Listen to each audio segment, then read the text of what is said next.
Hello friends, how are you. तो चलिए lockdown को फॉलो करते हुए हम कंटिन्यू करते हैं आगे की क्लास प्लांट एम्ब्रियोलॉजी। ओके, तो कल हम निषेचन तक पहुंच गए थे, फर्टिलाइजेशन तक।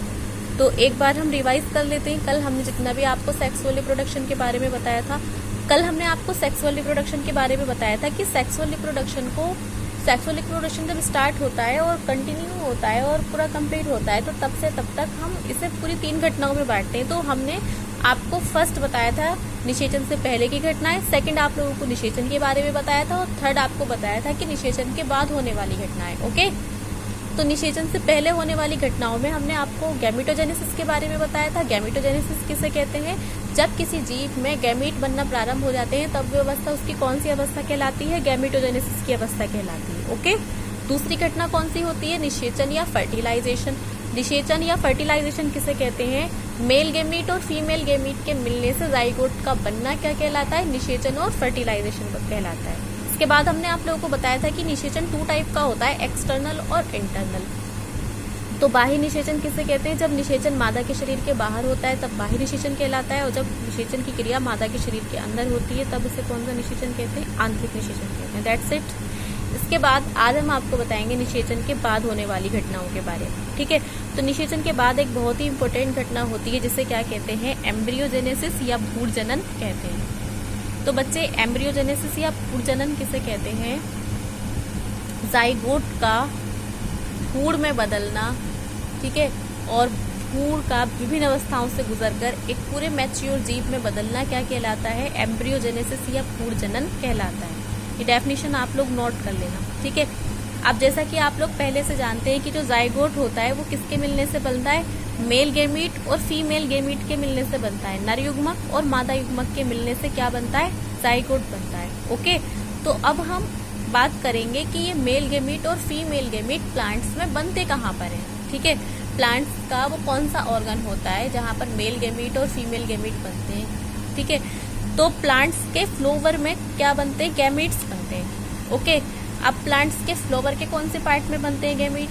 तो बच्चों, फ्लोवर में नर जननांग और मादा जननांग पाए जाते हैं, और इन जननांगों के अंदर अपने अपने क्या बनते हैं? युग्मक या गैमीट बनते हैं। नर जननांगों में नर युग्मक बनते हैं और मादा जननांगों में मादा युग्मक बनते हैं। ओके, तो अब ये नर जननांगों के पाए जाने के आधार पर भी जो फ्लोवर होते हैं वो कितने टाइप के होते हैं? 2 टाइप के होते हैं। फ्लोवर कितने टाइप के होते हैं? 2 टाइप के होते हैं। एक तो यूनिसेक्सुअल और दूसरे बाइसेक्सुअल। तो सबसे पहले बात करते हैं यूनिसेक्सुअल या एकलिंगी। तो यूनिसेक्सुअल या एकलिंगी फ्लावर किसे कहते हैं? आप लोग डेफिनेशंस नोट करते रहना नोटबुक पर। यूनिसेक्सुअल या एकलिंगी पुष्प ऐसे पुष्प होते हैं जिनमें या तो केवल नर जननांग पाया जाता है या मादा जननांग पाया जाता है। मतलब कि दोनों जननांगों में से जब फ्लावर में केवल एक ही जननांग पाया जाता है तब वो फ्लावर कौन सा फ्लावर कहलाता है? यूनिसेक्सुअल और एकलिंगी। ओके, दूसरा होता है बाइसेक्सुअल या द्विलिंगी। ठीक है, अब बाइसेक्सुअल या द्विलिंगी फ्लावर किसे कहते हैं? जब फ्लोवर में दोनों जननांग, दोनों रिप्रोडक्टिव ऑर्गन्स, मेल और फीमेल, नर और मादा एक साथ पाए जाते हैं, तब उस फ्लोवर को हम बाइसेक्सुअल या द्विलिंगी कहते हैं। That's it. ठीक है, बाइसेक्सुअल या द्विलिंगी को उभयलिंगी भी कहते हैं, उभयलिंगी या हर्माफ्रोडाइट। ओके, तो बाइसेक्सुअल या हर्माफ्रोडाइट या द्विलिंगी या उभयलिंगी फ्लोवर किसे कहते हैं?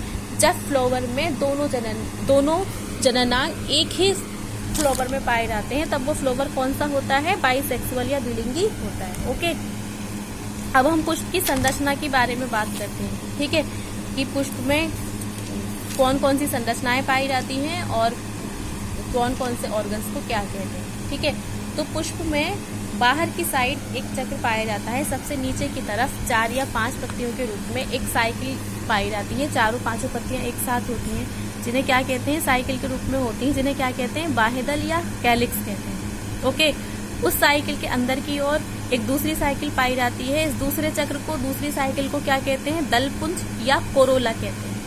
ठीक है, इसके अंदर की ओर एक तीसरी साइकिल, तीसरा चक्र पाया जाता है, जिसे क्या कहते हैं? पुमंग या एंड्रोशियम कहते हैं। ठीक है, ये पुमंग और एंड्रोशियम जो है क्या कहलाता है? इसे हम नर जननांग भी कहते हैं। इसके अंदर एक 4th साइकिल पाई जाती है, एक चौथा चक्र पाया जाता है, जिसे क्या कहते हैं? जायांग और गाइनोशियम कहते हैं। ठीक है, ये जायांग और गाइनोशियम क्या कहलाता है? ये मादा जननांग कहलाता है। ठीक है, अब सबसे पहले हम फूल के नर जननांगों के अंगों की और भागों की बात करेंगे। ठीक है, तो सबसे पहले हम फूल के नर जननांग के अंगों की और भागों की बात करते हैं। तो फूल के जो नर जननांग होते हैं वो क्या कहलाते हैं? पुंकेसर कहलाते हैं। क्या कहलाते हैं? पुंकेसर कहलाते हैं। ओके, तो पुंकेसर में 3 चीजें बहुत इंपॉर्टेंट होती हैं। एक तो परागपुट या पोलन सैक, दूसरा पुतंतु या फिलामेंट, और तीसरी एक इम्पोर्टेंट चीज होती है माइक्रोस्पोरेंजियम या लघु बीजाणुधानी। ओके, माइक्रोस्पोरेंजियम या लघु बीजाणुधानी। ठीक है, माइक्रोस्पोरेंजियम या लघु बीजाणुधानी का एक दूसरा नाम भी होता है जिसे क्या कहते हैं? परागकोश या एंथर। ठीक है, आगे बात करते हैं माइक्रोस्पोरेंजियम की स्ट्रक्चर की कि ये लघु बीजाणुधानी जो होती है इसकी स्ट्रक्चर क्या होती है। ठीक है, अगर हम फ्लावर में देखेंगे लघु बीजाणुधानी कौन सी है तो उसे कैसे पहचानेंगे कि कौन सी लघु बीजाणुधानी है।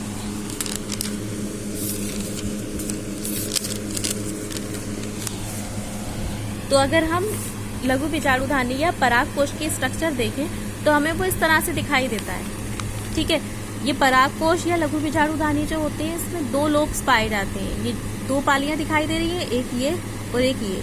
ठीक है, ये 2 पालियां या लोब्स कहलाती हैं। ठीक है, अब प्रत्येक पाली में 2-2 लघु बीजाणुधानियां होती हैं। परागकोश की जो दोनों पालियां हैं इसमें कितनी लघु बीजाणुधानियां हैं? 2-2 लघु बीजाणुधानियां पाई जाती हैं। ये पहली पाली को अगर हम देखेंगे, पहले लोब्स को देखेंगे हम, तो इसमें 1 और 2 बीजाणुधानियां हैं। ठीक है, सेकंड को देखेंगे तो इसमें भी कितनी होती है? 2 लघु बीजाणुधानियां होती है।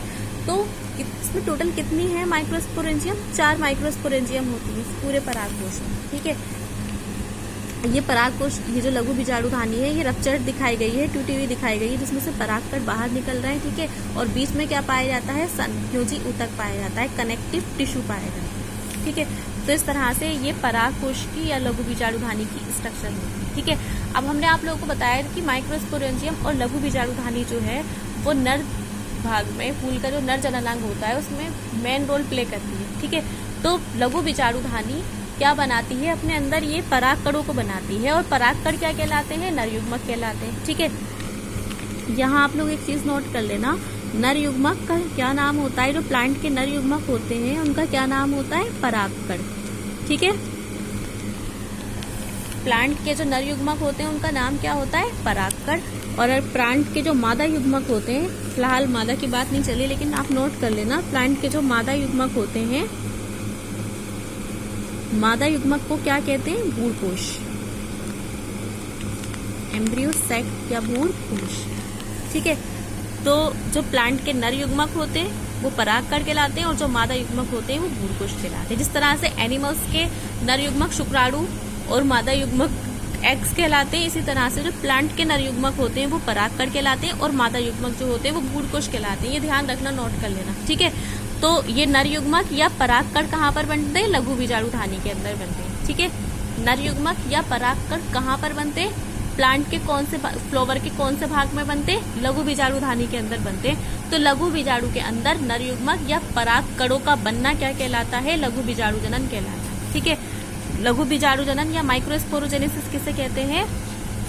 प्लांट के फ्लावर के जो नर भाग होते हैं में जो लघु बीजाणुधानियां पाई जाती हैं, लघु बीजाणुधानी के अंदर परागकणों का बनना क्या कहलाता है? लघु बीजाणुजनन कहलाता है। एक लाइन में इसकी डेफिनेशन नोट कर लेना, लघु बीजाणुधानी के अंदर परागकणों का बनना लघु बीजाणुजनन कहलाता है। ठीक है, तो आज यहाँ तक आप लोग नोट कर लेना। कल लघु बीजाणुजनन की क्रिया कंटिन्यू कैसे होती है इसे मैं एक्सप्लेन करूंगी। ठीक है, आज इतना आप लोग नोटबुक पर नोट कर लेना, और जो भी समझ में ना आए क्वेश्चन कर लेना, आप लोग पूछ लेना, नीचे कमेंट कर देना। बाय।